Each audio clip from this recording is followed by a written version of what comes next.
गिरिजापति नंदन गिरिजापति नंदन गणपति जगवंदन हो गणपति जगवंदन।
सभी भक्तों को हर महादेव साथी बच्चों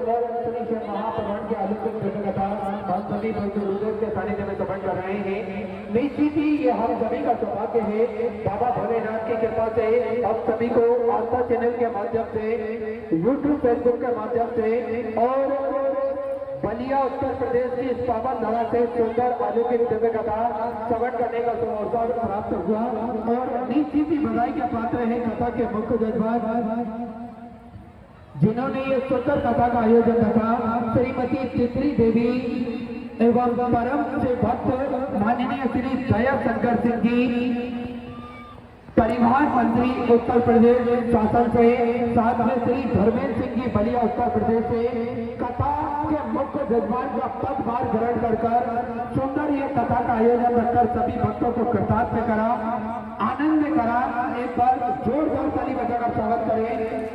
आदरणीय मंत्री जी के लिए जिन्होंने इतनी सुंदर व्यवस्था कम समय में रहने के बाद में भी इतनी सुंदर व्यवस्था रखी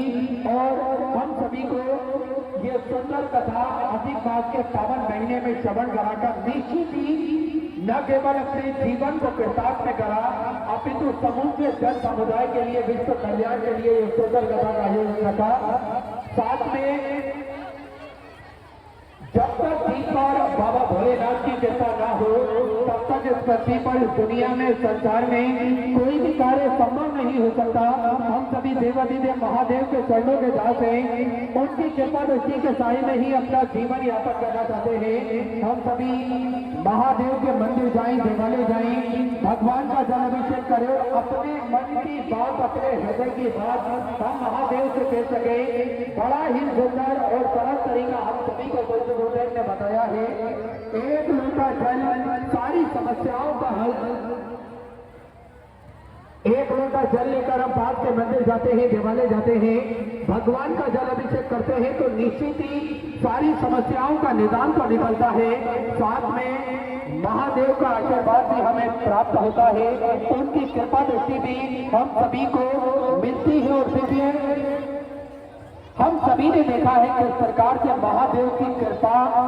जीत पर होती है, तो किस प्रकार से जो कार्य हम कभी सोचते भी नहीं है, कभी विचारते भी नहीं है, वे सारे कार्य संभव होने लगते हैं। वो सारे कार्य स्वतः ही मेरे महादेव अपने आप करवा देते हैं। और देखिए पृथ्वी पर ऐसा कोई व्यक्ति नहीं है जिसको समस्या ना हो, और पृथ्वी पर ऐसी कोई समस्या नहीं है जिसका हल मेरे भोलेनाथ के पास में ना हो। तो हम सभी अगर एक लोटा जल चढ़ाते रहेंगे तो निश्चित ही सारी समस्याओं का निदान निकलेगा, साथ में महादेव का आशीर्वाद भी हम सभी को प्राप्त होगा। और देखिए जीवन में हम सभी को जो महापुराण की कथा संघर्ष करना सिखाती है, कर्म करना सिखाती है, किस प्रकार से हमें अपना कर्म करना चाहिए, जो महापुराण की कथा हम सभी को ये सिखाती है या बताती है। तो निरंतर नित्य नई नूतन कथाएं हम सभी को गुरुदेव श्रवण कराते हैं, साथ में इन कथाओं के माध्यम से एक आत्मबल, एक आत्मज्ञान भी हम सभी को उस गुरुदेव कथा के दौरान हम सभी को बताते हैं, जिससे